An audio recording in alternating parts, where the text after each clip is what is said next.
Friends, ಮನೆಯಲ್ಲಿ ಮತ್ತು ಗಾರ್ಡನ್ನಲ್ಲಿ ಈ ಇರುವೆಗಳ ಕಾಟ ತುಂಬಾ ಇರುತ್ತೆ.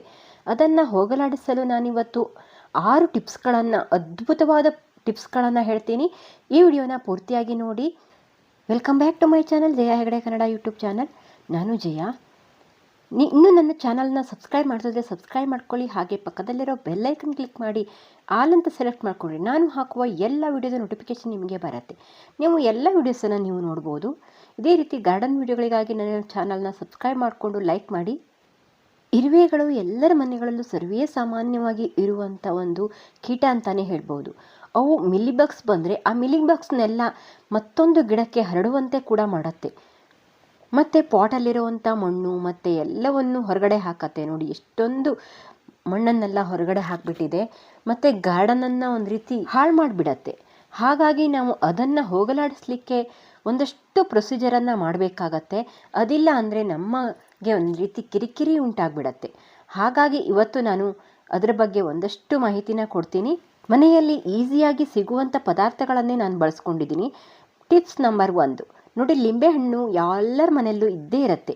ಆ ಲಿಂಬೆಹಣ್ಣನ್ನು ಉಪಯೋಗಿಸ್ಕೊಂಡು ಈ ಟಿಪ್ಸನ್ನು ಮಾಡಿ. ಲಿಂಬೆಹಣ್ಣನ್ನು ಹೋಳುಗಳಾಗಿ ಮಾಡಿ ಅದರ ರಸವನ್ನು ತೆಕ್ಕೊಳ್ಳಿ. ಅಂದರೆ ಅದನ್ನು ಜ್ಯೂಸ್ ಥರ ಮಾಡ್ಕೋಬೇಕು. ಯಾಕಂದರೆ ಇದರಲ್ಲಿ ಸಿಟ್ರಿಕ್ ಆ್ಯಸಿಡ್ ಇರುತ್ತಲ್ಲ, ಹಾಗಾಗಿ ಇದನ್ನು ಬಳಸೋದ್ರಿಂದ ಇರುವೆಗಳು ಸಾಯತ್ತೆ. ಮತ್ತು ಆ ವಾಸನೆಗೆ, ಅಂದರೆ ಲಿಂಬೆಹಣ್ಣಿನ ಸಿಪ್ಪೆಯ ವಾಸನೆಗೆ ಆ ಇರುವೆಗಳು ಹತ್ತಿರ ಕೂಡ ಬರಲ್ಲ. ನೀವು ಇಲ್ಲಿ ಯಾವುದೇ ರೀತಿಯ ಸಿಟ್ರಿಕ್ ಆ್ಯಸಿಡ್ ಇರುವಂಥ ಒಂದು ಪದಾರ್ಥನೂ ಕೂಡ ನೀವು ತಗೋಬೋದು. ಇಲ್ಲಿ ನೀವು ಕಿತ್ತಲೆ ಸಿಪ್ಪೆ ಅವೆಲ್ಲವನ್ನೂ ಕೂಡ ಇದೇ ಮೆಥಡಲ್ಲೇ ನೀವು ಮಾಡೋದ್ರಿಂದ ಇರುವೆಗಳನ್ನು ಓಡಿಸ್ಬೋದು. ನಾನು ಹೇಳುವ ಯಾವುದಾದ್ರೂ ಒಂದು ಟಿಪ್ಸನ್ನು ಫಾಲೋ ಮಾಡಿದರೂ ಕೂಡ ಅದು ಇರುವೆಗಳನ್ನು ಸಾಯಿಸಬಹುದು ಮತ್ತು ದೂರ ನೋಡಿ, ನಾನಿಲ್ಲಿ ಅರ್ಧ ಹೋಳಾಗುವಷ್ಟು ಲಿಂಬೆಹಣ್ಣನ್ನು ಈ ರೀತಿ ಪೀಸಸ್ ಮಾಡಿಕೊಂಡು ನೀರಿಗೆ ಹಾಕಿ, ಒಂದು ಅರ್ಧ ಲೀಟರ್ ನೀರಿಗೆ ಹಾಕಿ ನಾನು ಇದನ್ನು ಕುದಿಸ್ಕೋತೀನಿ. ಚೆನ್ನಾಗಿ ಕುದಿಬೇಕು. ಅಂದರೆ ಅದರೊಳಗಿರುವಂಥ ಆ ಲಿಂಬು ಅಂಶವೆಲ್ಲ ಆ ನೀರಲ್ಲಿ ಬಿಟ್ಕೊಂಡ್ರೆ ಅದು ಚೆನ್ನಾಗಿ ಇಫೆಕ್ಟ್ ಆಗುತ್ತೆ.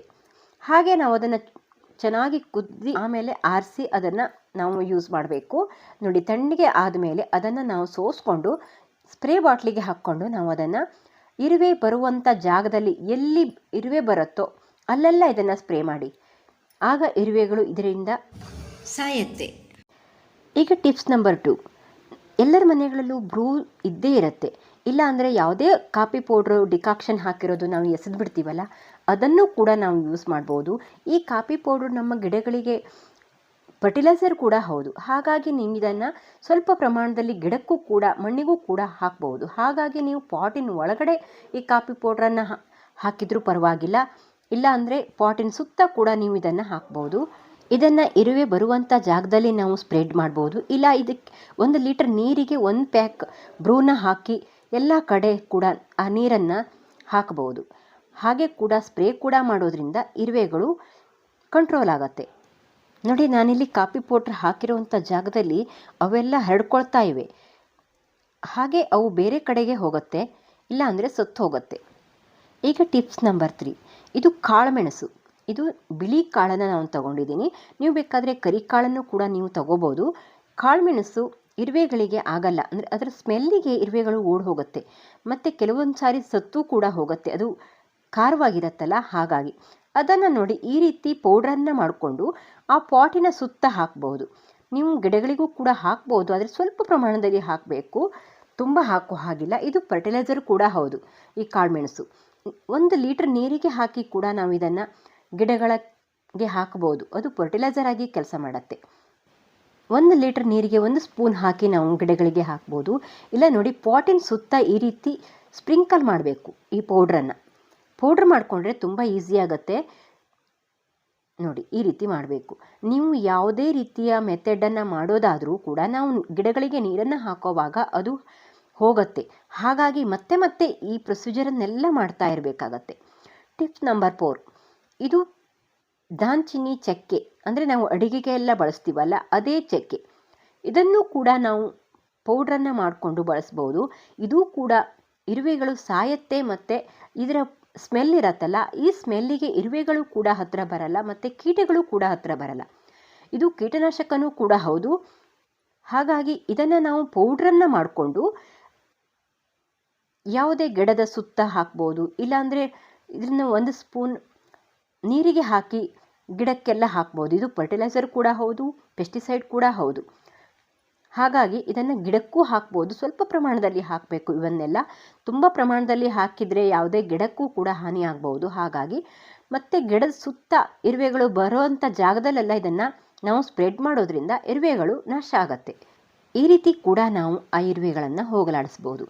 ಟಿಪ್ಸ್ ನಂಬರ್ 5, ಅಡಿಗೆ ಸೋಡಾ. ಅಡಿಗೆ ಸೋಡಾ ನಮ್ಮ ಅಡಿಗೆ ಮನೆಯಲ್ಲಿ ಯಾವಾಗಲೂ ಇದ್ದೇ ಇರತ್ತಲ್ವಾ.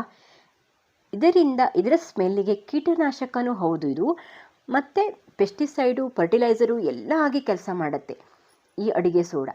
ಹಾಗಾಗಿ ಈ ಅಡಿಗೆ ಸೋಡಾನ ನಮ್ಮ ಗಾರ್ಡನ್ನಲ್ಲಿ ನಾವು ಬಳಸೋದ್ರಿಂದ ತುಂಬಾ ಇಫೆಕ್ಟಿವ್ ಆಗತ್ತೆ. ಮತ್ತು ಇರುವೆಗಳನ್ನು ಓಡಿಸ್ಲಿಕ್ಕೂ ಕೂಡ ಇದು ಹೆಲ್ಪ್ ಆಗುತ್ತೆ. ಇದರ ಸ್ಮೆಲ್ಲಿಗೆ ಯಾವುದೇ ರೀತಿ ಕೀಟ ಕೂಡ ಬರಲ್ಲ, ಇರುವೆ ಕೂಡ ಬರಲ್ಲ. ಹಾಗಾಗಿ ನಾವು ಇದನ್ನು ಕೂಡ 1 ಲೀಟರ್ ನೀರಿಗೆ ಸ್ವಲ್ಪ ಹಾಕಿ ಇರುವೆ ಬರುವಂಥ ಜಾಗದಲ್ಲಿ ಸ್ಪ್ರೇ ಮಾಡ್ಬೋದು. ಇಲ್ಲಾಂದರೆ ಈ ರೀತಿ ಸ್ಪ್ರಿಂಕಲ್ ಮಾಡ್ಬೋದು. ಪಾಟಿನ ಸುತ್ತ ಎಲ್ಲ ಸ್ಪ್ರಿಂಕಲ್ ಮಾಡಿದರೆ ಇರುವೆಗಳು ಓಡಿ ಹೋಗುತ್ತೆ. ಇದು ಕೂಡ ನಾವು ನೀರು ಹಾಕಿದ ಮೇಲೆ ಮತ್ತೆ ಹಾಕಬೇಕಾಗತ್ತೆ. ಹಾಗೆ ಟರ್ಮರಿಕ್, ಅರಿಶಿನ ಕೂಡ ಎಲ್ಲರ ಮನೆಗಳಲ್ಲೂ ಇದ್ದೇ ಇರುತ್ತೆ. ಇದು ಕೂಡ, ಈ ಅರಿಶಿನ ಕೂಡ ಆ್ಯಂಟಿಬಯೋಟಿಕ್ಕು ಮತ್ತು ಇದು ಕೀಟನಾಶಕ, ಶಿಲೀಂಧ್ರನಾಶಕ ಎಲ್ಲವೂ ಆಗಿರೋದ್ರಿಂದ ಇದೂ ಕೂಡ ನಮ್ಮ ಇರುವೆಗಳನ್ನು ಸಾಯಿಸಲಿಕ್ಕೆ ಇಫೆಕ್ಟಿವ್ ಆದ ಒಂದು ಮೆಥಡ್ ಅಂತಲೇ ಹೇಳ್ಬೋದು.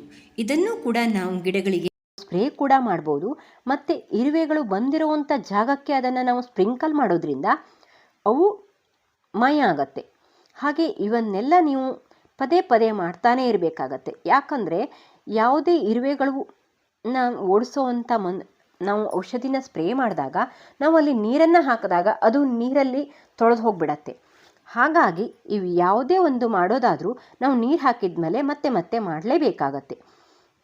ಹಾಗಾಗಿ ಇವನ್ನೆಲ್ಲ ಮತ್ತೆ ನೀವು ಅದು ಬರೋವಂಥ ಜಾಗಕ್ಕೆ ಮತ್ತೆ ಮತ್ತೆ ಮಾಡ್ತಾಯಿರಿ. ಇವೆಲ್ಲವೂ ಒಂದು ಅದ್ಭುತವಾದ ಔಷಧ ಅಂತಲೇ ಹೇಳ್ಬೋದು ಇರುವೆಗಳಿಗೆ. ಇವನ್ನೆಲ್ಲ ಮಾಡಿ ನೋಡಿ. ಇರುವೆಗಳು ಹೋದರೆ ಕಾಮೆಂಟ್ ಮಾಡಿ, ಮತ್ತು ಇನ್ನೇನಾದರೂ ಡೌಟ್ ಇದ್ದರೆ ಕಾಮೆಂಟ್ ಮಾಡಿ. ಇಲ್ಲಿ ನಾನು ಒಂದು 6 ಟಿಪ್ಸನ್ನು ಮಾತ್ರ ಹೇಳಿದ್ದೀನಿ. ಇನ್ನೂ ಹಲವಾರು ಟಿಪ್ಸ್ಗಳಿವೆ. ಮುಂದಿನ ಯಾವುದಾದ್ರೂ ವಿಡಿಯೋದಲ್ಲಿ ನಾನು ಮತ್ತೆ ಇದನ್ನ ಬಗ್ಗೆ ಹೇಳ್ತೀನಿ. Thank you for watching. ಈ ವಿಡಿಯೋ ನೋಡಿದ್ದಕ್ಕೆ ಧನ್ಯವಾದ ಫ್ರೆಂಡ್ಸ್. ಬಾಯ್.